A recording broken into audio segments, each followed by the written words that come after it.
Ela saiu para comprar pão e nunca mais voltou. A frase se alojava na boca de Lúcia como um gosto amargo que nunca se dissolvia. Não era apenas uma lembrança, era um mapa antigo que a guiava, de forma torta, por todos os caminhos da vida. Às vezes vinha como uma imagem. A menina de 7 anos, magra, no parapeito da janela do quarto, os cotovelos apoiados na madeira gasta, olhando para a rua que não trouxe de volta quem prometera voltar. Outras vezes vinha como um som. O barulho do portão que bateu e não se ouviu mais. O silêncio seguinte, espesso, que durou uma infância inteira. Na Vila Constança, as manhãs tinham o mesmo relógio. O despertador tocava às 5:30, sem dó. E Lúcia já sabia calcular quantos ciclos de lavagem cabiam antes do almoço. Havia uma música invisível naquele apartamento. O soprar da chaleira, o motor da máquina de lavar, o chiado do ferro sobre a camiseta branca. Mãos marcadas pelo trabalho eram sua assinatura. Unhas com pequenas manchas, calos discretos na base dos dedos, linhas que contavam turnos, domingos lavando roupa de estranhos que pagavam pouco e precisavam de tudo pronto até às 8. A janela do quarto ainda existia, cheia de pequenas fissuras no batente que lembravam dentes gastos. Do lado de fora, o muro vizinho bloqueava a vista de qualquer horizonte largo. Só dava para ver o pedaço de rua que abrigava o mercadinho, o ponto de ônibus, a padaria com a vitrine que nem sempre abria cedo. Era ali que a menina esperou. Era ali que a mulher de 41 anos lembrava de esperar, como se a espera fosse um músculo que nunca relaxara. A vodinha era o porto. Não um porto exuberante, mas uma cozinha antiga e um avental sempre cheiroso de café. Dinha tinha uma maneira de arrumar os pães na cesta que fazia com que até o pão amanhecido parecesse alimento precioso. Ela contou 1000 vezes a história de como chamava a neta no colo quando o pai sumiu pela primeira vez, dizendo: "O mundo tem dessas curvas, minha filha. A gente aprende a andar com o vento contrário." Essas palavras foram salvação e condenação ao mesmo tempo. Salvo porque houve cuidado, condenado porque Salvador não substitui quem foi embora. Na adolescência, Lúcia aprendeu a esconder a pergunta. Não que a pergunta sumisse. Ela apenas se transformava em pequenos muros, em resistência a largar laços, em costume de sair antes de cair a noite para não ficar esperando por ninguém. A menina que esperava na janela fez um pacto com os próprios pés. Iria trabalhar, ganhar seu próprio dinheiro, dormir com as roupas limpas e a geladeira com o mínimo de comida. Nunca confiar demais. Nunca pedir que alguém não podia dar.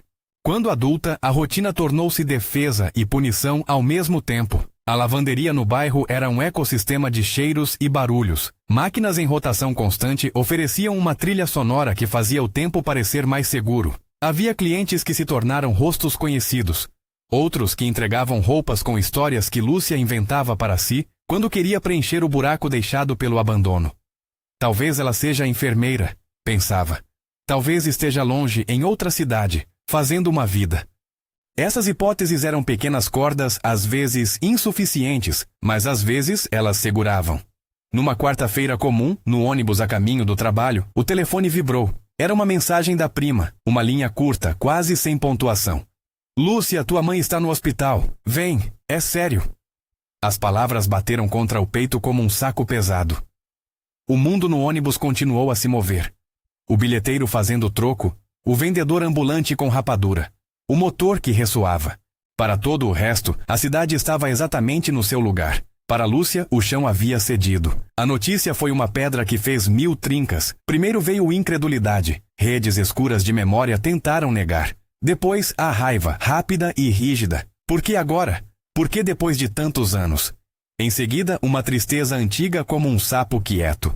Imagens surgiam sem pedir licença. A menina na janela, a avó costurando, a porta batendo. A presença ausente convertida em presença súbita. Uma figura encolhida, talvez, num leito hospitalar. O que se esperava de uma notícia assim? Que alívio, raiva, desejo de respostas, medo de encontrá-las. Ela saiu do ônibus antes do ponto de sempre. Ficou alguns minutos parada na calçada, as mãos nos bolsos, o telefone na mão tremendo. Havia cenas que passavam como um filme muito antigo. A casa com o café no fogão, a mãe enrolando o cabelo com os dedos, um pacote de pão na mão, uma promessa breve: "Já volto." E o silêncio que veio depois.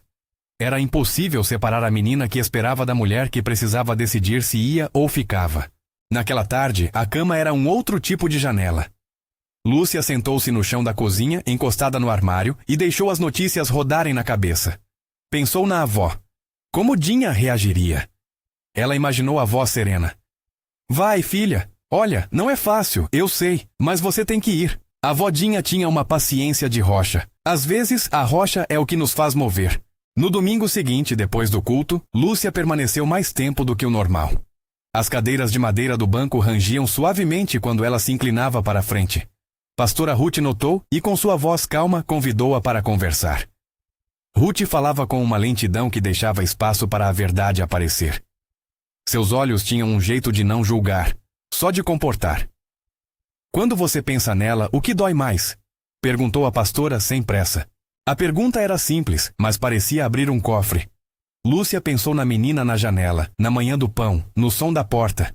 Pensou em todas as vezes que havia decidido sair antes de alguém prometer voltar. E pela primeira vez em muitos anos, sentiu que a pergunta poderia ser respondida sem gritos. Dói que alguém prometeu e foi embora. Dói que eu não sei se fui suficiente para segurá-la. Dói que se eu vou agora, talvez a resposta não me deixe inteira. Pastora Ruth não ofereceu uma fórmula, ofereceu presença. Ela disse: ir ou não ir é uma decisão que só você pode tomar. Mas lembre-se, às vezes a coragem não é chegada triunfante. É a escolha de aparecer, ainda que o coração pese. A conversa ficou quente dentro dela. Havia uma tentação de dizer não, de proteger a cicatriz, de manter o silêncio como defesa. Havia também a sensação esquisita de que não ir significaria deixar outra porta fechada para sempre. O perdão, pensou Lúcia, não era apenas dar um alívio ao outro. Era uma libertação que poderia ser pedida por si mesma, sem garantia do resultado. Na cozinha, à noite, a chaleira assobiou como um galo. Lúcia colocou as mãos ao redor da caneca, sentindo o calor que parecia vir da bebida e também de uma decisão em fermento. Ela falou como quem pressiona uma chave antiga. Senhor, dá-me coragem. Não sei se consigo perdoar, mas não quero que a raiva me consuma. Ajuda-me a saber o que fazer.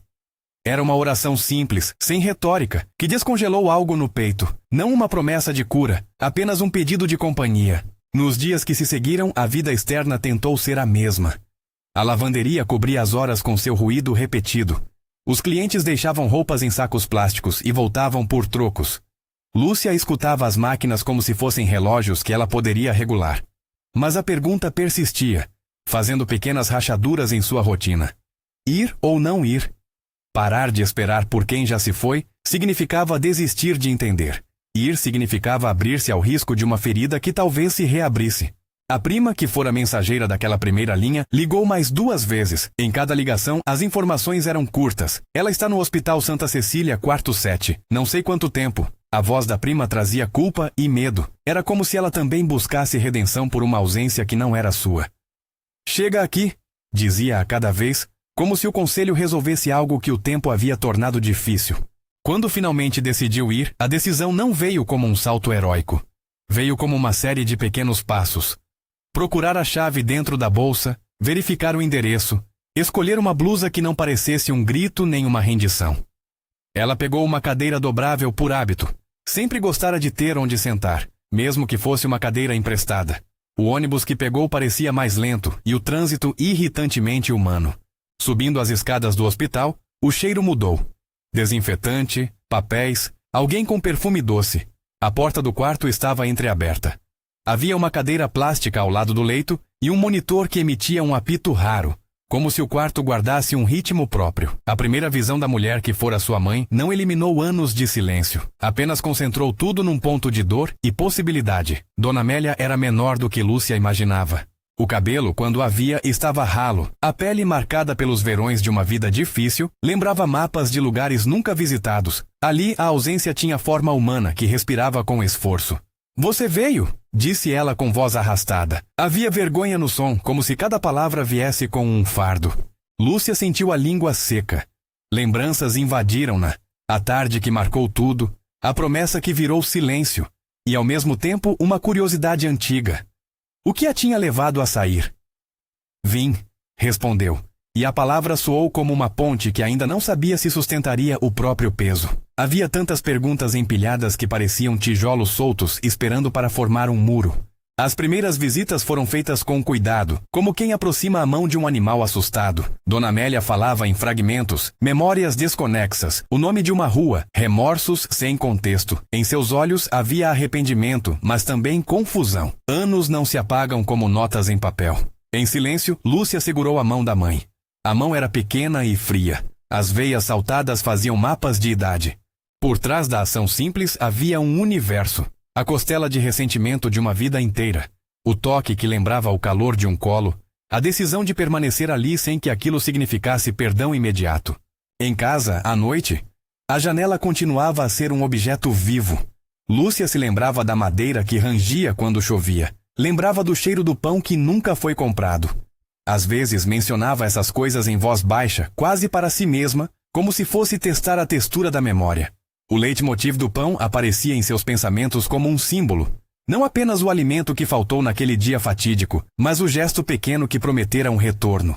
O pão virou imagem de promessa quebrada e, talvez, de reconciliação possível. Uma prova de que as coisas mais simples carregam significado. Nos primeiros encontros no hospital, houve algo de horrível na descoberta de que explicações podem ser piores que o silêncio. Quando a mãe falou pela primeira vez do porquê de ter partido, as palavras raspavam o ar. Vergonha, medo, covardia.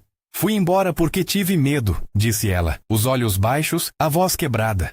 Não foi uma desculpa sofisticada, nem um conto digno de absolvição.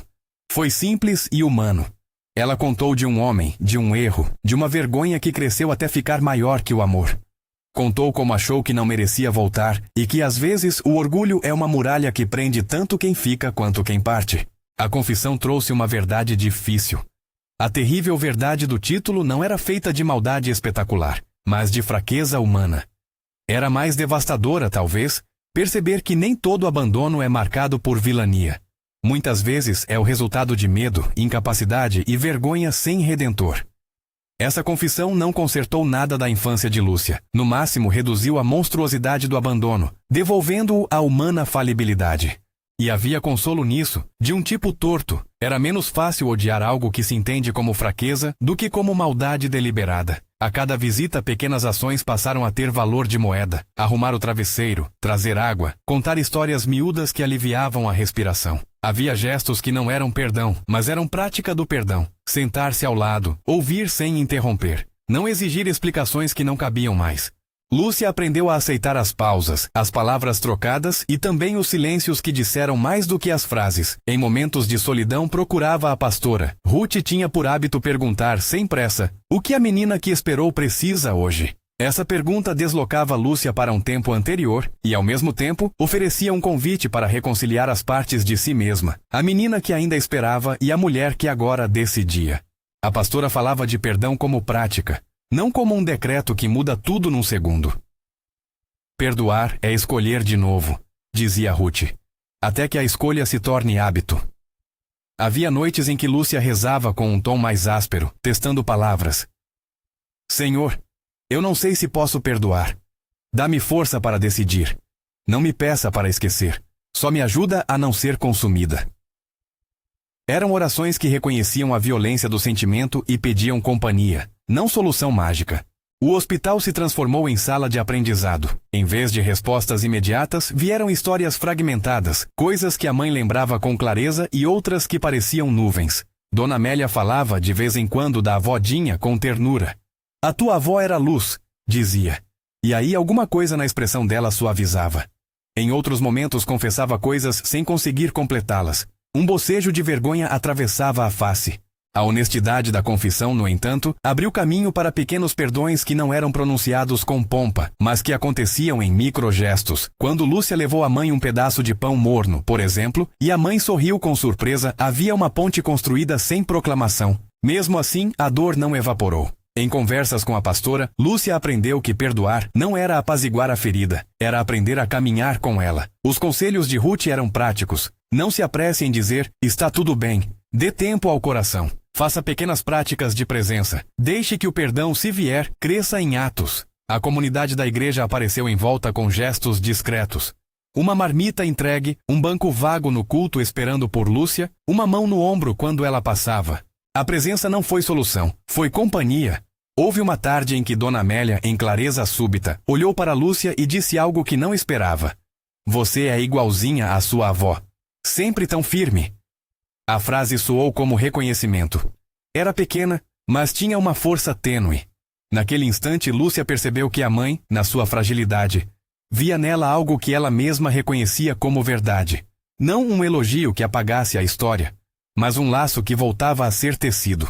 Com o correr dos dias, as visitas passaram a ser rotina, uma rotina diferente, marcada pela possibilidade de reconciliação e pelo risco de reabertura da dor. Lúcia seguia ao lado de sua avó em memórias, das conversas com a pastora, e de noites de trabalho em que as máquinas de lavar cantavam para que ela suportasse o dia seguinte.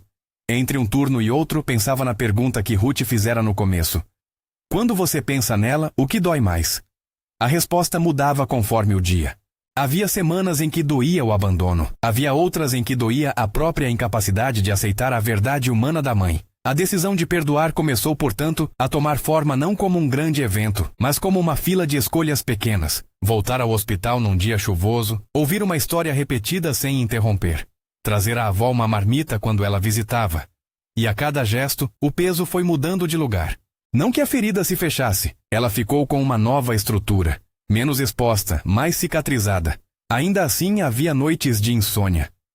Ao homem do silêncio que de vez em quando tomava conta do quarto, Lúcia confessava ter medo de se arrepender de ter ido ou de se arrepender de não ter ido.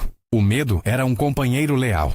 Em certas manhãs, ao olhar pela janela, via a rua e o mercadinho, e por um instante tudo parecia igual àquele dia de quando era menina. A diferença era que agora ia e vinha. Antes esperava e ficava. Naquele ponto, a história ainda não tinha um desfecho. Havia uma mesa posta de incertezas, confessões que caíam como cartas sobre a toalha, perdões possíveis, memórias que não se desfaziam. Lúcia sabia que a escolha de aparecer era por si só transformação.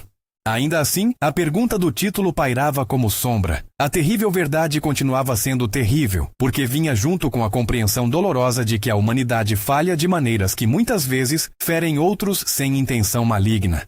Numa manhã de semana, ao subir no ônibus que a levaria de volta ao hospital, ela sentiu o corpo inteiro vibrar como corda de guitarra. Havia um frio na nuca que não era o vento, era o corpo todo preparando-se para o que não se podia prever. O ônibus seguiu, cortando a cidade com seus sons habituais, e por um momento Lúcia olhou para a janela e viu a própria imagem sobreposta ao muro vizinho. A mulher de 41 anos, braços cruzados, rosto tenso, mãos marcadas. Dentro dela, a menina na janela ainda esperava, mas agora havia também uma mulher que ia. Ela apertou o bilhete na mão como se fosse um lembrete. Não sabia como tudo terminaria.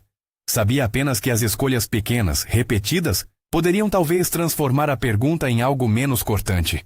E enquanto o ônibus avançava, o som das máquinas de lavar ecoava em sua memória, como um compasso que dizia, um passo de cada vez. O ônibus encostou e Lúcia desceu como quem sai de um sonho pela metade. O corredor do hospital tinha aquele cheiro que mistura limpar e esperar. Álcool, perfume barato, café frio em copos descartáveis. O quarto 7 tinha sempre uma luz baixa, cortina entreaberta como se tivesse preguiça de se abrir de vez. Dona Amélia estava ali deitada, pequena embaixo do lençol. O queixo afundado como se a vida tivesse dobrado o rosto sobre si.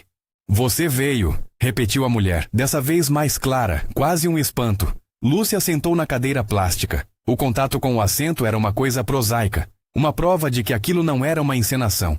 Ali tinha lugar para sentar, e ao sentar, ela sentia que as coisas podem sim acontecer de forma terrivelmente ordinária. Dona Amélia olhou para as mãos de Lúcia. As suas mãos, sempre tão difíceis de ver sem medo, disse ela, e o tom foi de surpresa e de dor. Nos primeiros encontros, a conversa se movia em círculos. Havia dias em que a mãe pedira desculpas de forma automática. Sinto muito, sinto muito. E outros em que o silêncio tomava conta como uma segunda pele. Quando Dona Amélia falava, a fala vinha picada. Lembranças de um homem, a vergonha crescendo como um muro, o medo de voltar e enfrentar o que tinha quebrado. Às vezes ela apontava para a janela do quarto e dizia: quando eu penso naquele dia, sinto o vento batendo na porta e sei que saí porque achei que não merecia voltar. A explicação feriu tanto Lúcia quanto a ausência a havia ferido. Não a vingança nem a maldade calculada, mas a covardia disfarçada de proteção. Houve uma tarde em que a prima apareceu com um bolo de fubá embrulhado em papel alumínio. Ficou 3 minutos, beijou a testa da mãe, olhou para Lúcia e pediu desculpas pela demora em avisar. Eu sempre achei que alguém ia dizer, murmurou. A presença dela foi breve. Mas a presença pequena é uma grande coisa dentro de quartos de hospital. Ela trouxe um pedaço de mundo que não era só doença. Com o tempo, as visitas passaram a ter um ritmo próprio. Lúcia começou a encaixá-las entre turnos e noites de sono cortado. Havia dias em que chegava com pressa e colocava o casaco em cima da cadeira. Dias em que trazia um copo de suco e dias em que levava silêncio. O que mais a surpreendia era a quantidade de coisas pequenas que, somadas, pareciam formar um caminho. Alisar o lençol, erguer um travesseiro, contar uma piada sem graça. Eram atos que não consertavam o passado, mas acudiam o presente com dignidade. Num desses dias, diante do monitor que marcava um compasso leve, Lúcia perguntou, com voz que oscilava entre o rancor e a sede por sentido. Por que você não voltou? Por que me deixou naquela janela esperando por tanto tempo? A pergunta, lançada assim, direta, fez a mulher fechar os olhos como se suportasse uma pedra. Quando abriu, a voz saiu baixa, quase sem ar. Eu fui embora porque tive medo. Eu achei que, se eu voltasse, não suportaria ser vista como a que fracassou. E eu estava com vergonha de você, porque achava que te devia uma vida melhor do que a que tinha para te oferecer. Havia tremor nas letras, como se cada palavra fosse custosa. Fui com um homem que prometeu me levar embora da minha vergonha. Achei que, longe, eu poderia consertar as coisas, só que o medo foi sendo má companhia, e eu fui construindo uma distância que virou muralha. O confessionário daquela mesa hospitalar não transformou em pó anos de espera, mas trouxe algo que Lúcia não tivera a vida inteira. Um nome para a ausência. Chamá-la de covardia, de medo, de vergonha. Não aliviou o corte, mas tirou o terror daquilo que havia sido inexplicável. Saber que a mãe não fora uma fera, mas uma pessoa frágil que se deixou vencer pelo medo, mudou a direção da ira. Não a anulou, simplesmente a devolveu ao seu lugar como uma reação compreensível, humana, e não como um monstro inumano. Nas conversas seguintes, surgiram coisas pequenas e cruéis ao mesmo tempo. Como a mãe havia gastado o dinheiro que poderia ter deixado para uma passagem. Como havia deixado recados que não enviara. Como se envergonhara de voltar até mesmo para pedir desculpas. Havia memórias de amantes, de mudanças de cidade, de trabalhos mal pagos, de noites sem sono e de uma solidão que, por ironia, persistira mesmo entre estranhos. Em alguns momentos, Dona Amélia chorava pelo que havia perdido, e também pelo quanto tinha sido incapaz de pedir ajuda. Em silêncio, muitas vezes Lúcia olhava para as mãos da mãe. Eram mãos pequenas, com dedos finos e unhas curtas, pareciam ter sentido menos frio do que as suas. Às vezes, segurava a mão dela, e nesse gesto simples, reconhecia que segurança e abandono habitavam os mesmos corpos, como se as possibilidades humanas coexistissem em qualquer pele. Segurar uma mão não apaga, não restabelece, mas é um reconhecimento de que ainda há uma presença que pode ser tocada. A pastora Ruth aparecia de tempos em tempos com uma bandeja de café da igreja, sentava-se naquela cadeira de plástico e, sem palavras longas, oferecia companhia. O que a menina que esperou precisa hoje? Perguntava. E a pergunta funcionava como um convite. Lembrava Lúcia que havia um recorte de sua própria alma a ser cuidado. Ruth orientava sem imposição. Faça um gesto pequeno e veja se ele te alivia. Não se cobre uma resolução. O perdão caminha com passos pequenos. Houve uma tarde, de chuva fina, em que Lúcia levou um livro de poesias que a avó costumava citar. Sentou-se, leu as estrofes em voz baixa e, no final, Dona Amélia sorriu com uma gratidão rara. Sua avó sempre sabia escolher as palavras, disse ela. A menção a Dinha fazia algo no quarto, costurava um fio invisível entre as gerações, uma lembrança de que amor e cuidado já haviam existido antes e existiriam de novo, não como substituto, mas como prova de que laços se formam em diversas formas. Mas o processo não foi linear. Em noites de insônia, Lúcia se debatia com raiva que surgia como ressaca. Às vezes, se via furiosa, lembrando dos aniversários vazios, dos convites que nunca vieram, das explicações que nunca chegaram, enquanto a menina esperava na janela. Em outras, sentia uma tristeza que a fazia infartar de nostalgia. A mistura desses sentimentos a deixava vulnerável, e havia momentos em que recuava, fechava-se em si, evitando o hospital por dias, só para retomar com um esforço que doía. Num desses recuos, ocorreu uma pequena crise. Lúcia foi ao trabalho, lavou, passou, empacotou, mas ao final do turno sentiu uma pressa de não voltar. Ligou para a prima e disse que precisava de um tempo. A prima respondeu com compreensão e com uma queixa contida. Você não precisa aguentar tudo sozinha. A frase entrou como um soco e também como um socorro. Ao voltar, encontrou a mãe mais pálida. O monitor apitava baixinho. Havia nos olhos de Dona Amélia um espaço de entrega que doía. A mulher lhe pediu que chegasse mais perto. Quero te dizer algo que eu nunca disse. Eu admiro a tua força. Mesmo quando eu te deixei, você achou uma forma de continuar. Isso me dói, e também me enche de vergonha porque eu devia ter sido diferente. A confissão veio como um pedido direto. Me perdoa. Não te peço que esqueça, só que me perdoes. Lúcia sentiu o peso daquela frase.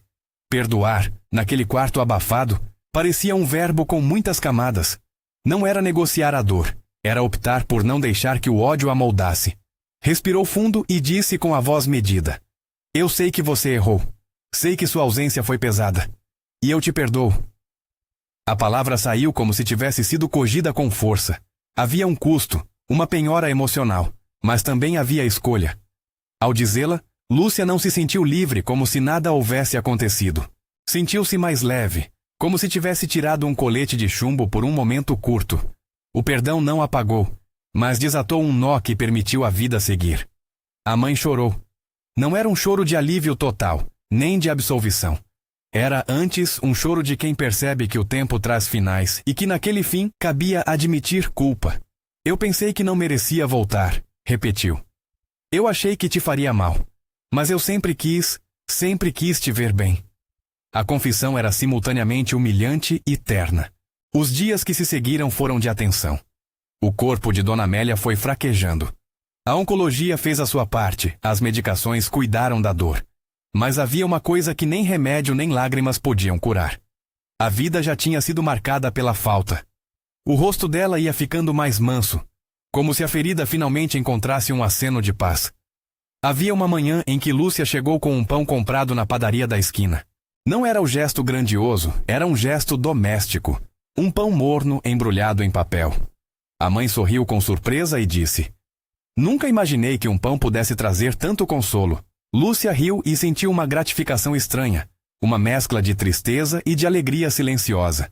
Na última noite que passaram juntas, o monitor marcou uma irregularidade. A equipe médica entrou, gentil, e ajustou medicação e aparelhos. A sala cheirava a expectação. Lúcia sentou na beira da cama, segurou a mão da mãe e, por um instante, as duas ficaram em silêncio, olhando para a sala com suas coisas. A mãe falou com voz fraca: Eu tenho medo de morrer sem acertar. Mas estou tentando, filhinha. Lúcia encostou a cabeça na testa da mãe, como fazia quando era menina, e a avó a prendia ao colo. Você já tentou, murmurou. Chegou aqui, isso conta. A morte veio como uma passagem serena, sem espetáculo.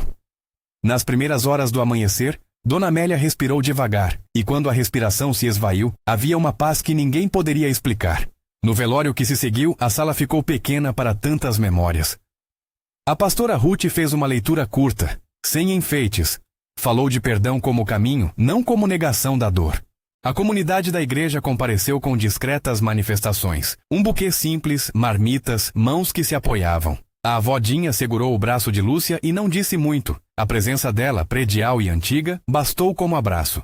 No cortejo até o cemitério, o céu estava limpo. Não um céu de consolo fácil, mas um céu que permitia ver onde se fincam os pés no chão. A despedida foi simples, não houve julgamento público nem absolvição teatral. Havia uma fila de pessoas lembrando em voz baixa as coisas que sabiam, que a mulher fora falível, que a menina esperara e se tornara adulta, que a vida segue com rastros. Lúcia permaneceu firme, apertando um pequeno envelope com uma carta que escrevera na madrugada anterior. Palavras que confessavam, explicavam e também libertavam. Ela colocou a carta sobre o peito da mãe como último gesto de comunhão. Depois do enterro, a cidade retomou o seu ruído. A lavanderia continuou com o repique das máquinas, o ferro continuou a chiar, e os relógios seguiram marcando os minutos. Por alguns dias, Lúcia sentiu um arranhão contínuo, uma inquietude que a fazia levantar no meio da noite. O perdão que tivera ainda não transformara em paz absoluta. Havia lembranças que picavam, fotógrafos mentais que apareciam de vez em quando para mostrar a menina na janela. Mas havia também algo novo. A sensação de que a sua decisão de ir, de não deixar a pergunta sem resposta, havia mudado o modo como ela habitava o tempo. A avó Dinha voltou a arrumar os pães na cesta como se aquilo fosse um rito. Em uma manhã, Lúcia sentou com ela na cozinha e, sem grandes discursos, cortou um pedaço do bolo que havia restado do funeral. Eu não fiz tudo certo, disse Lúcia. Não sei se vou esquecer, mas sei que não quero viver presa a isso. Dinha enxugou os olhos e respondeu. Filha, A vida não é só o que nos tiram, é também o que a gente resolve plantar depois. Com o passar dos meses, Lúcia encontrou maneiras sutis de transformar a dor. Não curou, aprendeu a conviver. Em um dia de domingo foi à igreja e cantou com uma voz que não era perfeita, mas tinha um timbre de quem passou pelo fogo.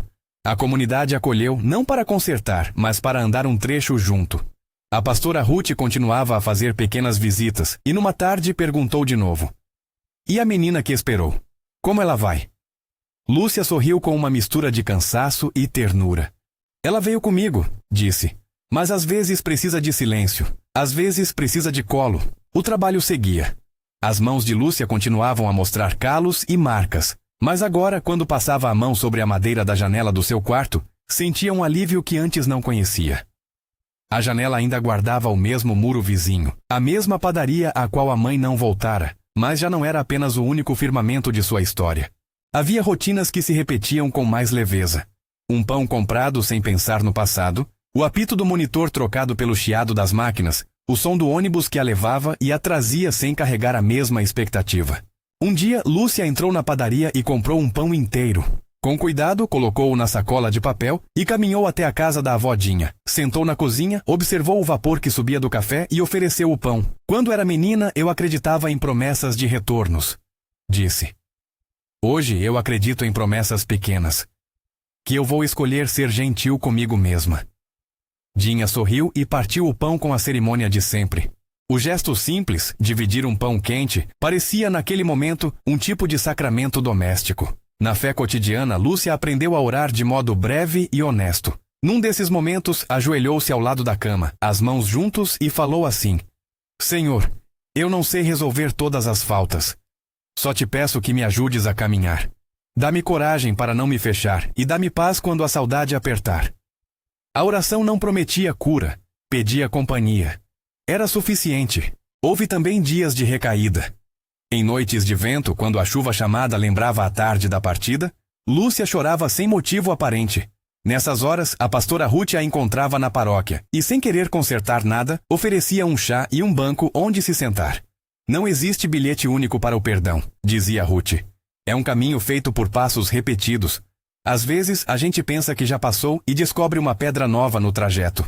Com o tempo, a cicatriz que o abandono deixara se tornou parte de sua história, mas não a sua totalidade. A cicatriz aparecia em gestos, em repetições, em escolhas. Lúcia aprendeu a reconhecer quando a menina que esperava precisava de proteção, e a oferecer a si mesma um conforto que não dependia de quem faltara. Isso se manifestava em coisas práticas, em aceitar ajuda sem vergonha, em permitir-se uma tarde livre, em não responder com aspereza quando a memória a atingia.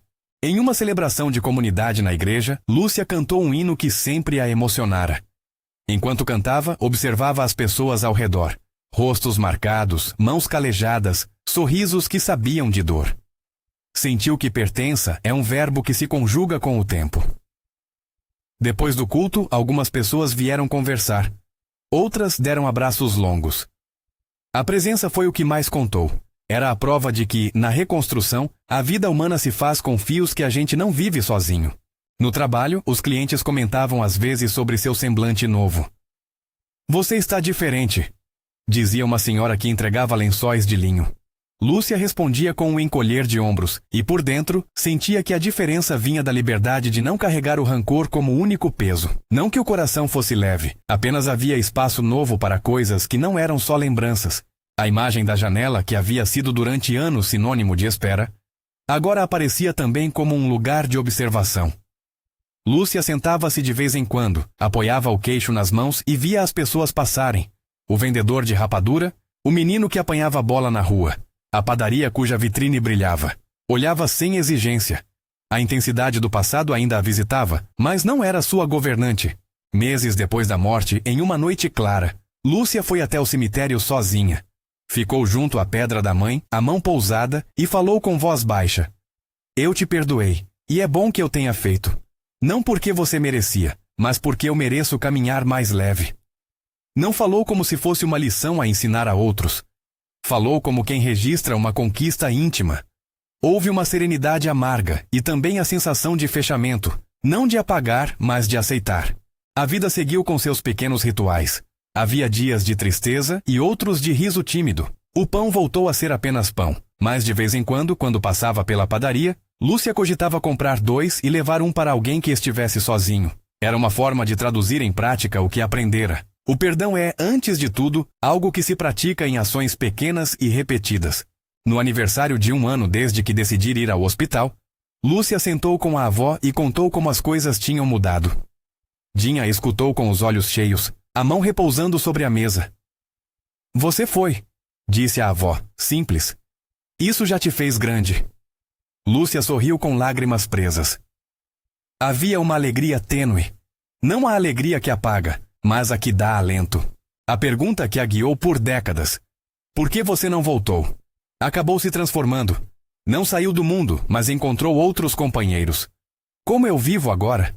Que histórias quero contar aos meus netos? Que gestos me libertam?